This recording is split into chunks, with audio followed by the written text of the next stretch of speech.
Hello everyone, welcome to my channel Simplified Maths with Khushi. This is class 9th Mathematics chapter 6 Lines and Angles. The question is in figure 6.33 PQ and RS are two mirrors placed parallel to each other.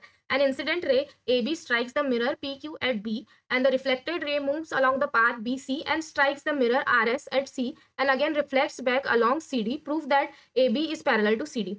ये आपकी दो parallel mirrors रखे थे, ठीक है। सबसे पहले इसने यहाँ पे स्ट्राइक करा बी पॉइंट पे, फिर वहां से वो जो रिफ्लेक्ट बैक हुई तो उसने सी पॉइंट पे यहाँ पे इंसिडेंट करा और फिर डी पे यहाँ पे रिफ्लेक्ट बैक हुई। हमें प्रूफ करना है कि ए बी और सी डी जो है वो पैरेलल टू ईच अदर है।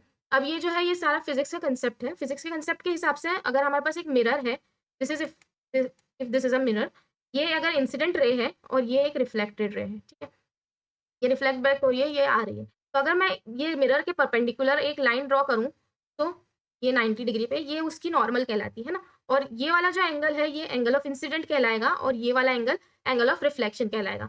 और फिजिक्स के कंसेप्ट के हिसाब से angle of incidence is equals to angle of reflection. Okay, तो अभी हम ये इसको प्रूफ करने के लिए सबसे पहले एक लाइन बनाते हैं जो कि इसका नॉर्मल हो जाएगा। ठीक? ये इसका नॉर्मल है और यहाँ से इसका नॉर्मल बना लेते हैं।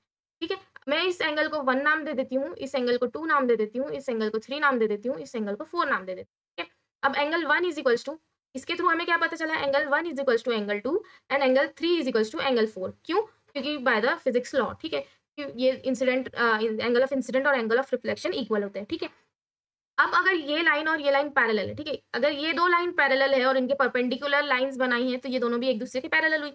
अगर ये और ये पैरेलल है और ये उसका ट्रांसवर्सल बोल देते हैं तो ये वाले ऑल्टरनेट एंगल्स हैं, तो ऑल्टरनेट एंगल्स भी इक्वल होते हैं। तो एंगल 2 एंगल 3 के बराबर हो गया। ठीक है, अब क्या हो गया, एंगल 1 एंगल 2 के बराबर है, एंगल 2 एंगल 3 के बराबर है, एंगल 2 एंगल 3 के बराबर है। देखो 1 2 के बराबर हुआ, फिर 2 3 के बराबर हुआ, 3 4 के बराबर हुआ, तो इससे हम ये भी तो बोल सकते हैं कि एंगल 1 जो है वो एंगल 4 के बराबर भी है ना। सारी चीजें पॉसिबल है। तो अगर मैं एंगल 1, अगर एंगल 1 प्लस एंगल 4 बराबर है तो मैं अगर इसमें कोई सा भी नंबर ऐड करती हूँ, मतलब इसमें अगर मैं इसको ऐसा लिखूँ एंगल 1 प्लस एंगल 2 और इधर लिखूँ एंगल 3 प्लस एंगल 4, तो बराबर है, क्योंकि एंगल 1 2 के भी बराबर है, 3 के बराबर है, 4 के भी बराबर है। एंगल 2 भी वैसे 1 के भी बराबर है, 3 के भी बराबर है, 4 के भी बराबर है। मतलब यहाँ पे दो सेम एंगल और इधर भी दो सेम एंगल आ रहे हैं। ठीक है, अब अगर ये पूरा एंगल इस पूरे एंगल के बराबर है तो मैं समझ लेती हूँ ये जो दो लाइंस हैं ये दो अगर पैरेलल होंगी और इसके ऊपर से ये ट्रांसवर्सल जा रहा होगा तभी तो ये दो जो ऑपोजिट एंगल्स है वो इक्वल होंगे, है ना। अगर ये दो ऑपोजिट एंगल इक्वल है मतलब क्या है कि ये दोनों लाइंस पैरेलल है।